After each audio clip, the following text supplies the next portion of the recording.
se mató un tomate. ¡Ay, qué disparate! Se mató un tomate. ¿Quieren que les cuente? Se arrojó a la fuente, sobre la ensalada recién preparada. Su rojo vestido, todo escocido, cayó haciendo arrugas al mar de lechuga.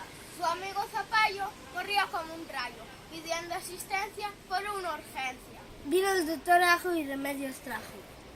Llamó a la carrera a Sal, la enfermera. Después de sacarlo quisieron salvarlo, pero no hubo caso, estaba en pedazos. Preparó el entierro, la agencia, los puerros y fue mucha gente.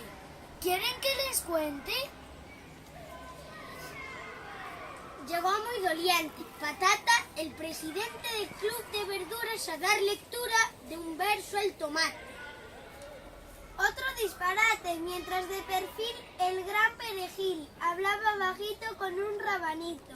Hasta el laurel de luna de miel con doña Naviza regresó deprisa en su nuevo yate por ver al tomate. Se acaba la historia, 8 zanahorias y un alcaucil viejo formaron el cortejo.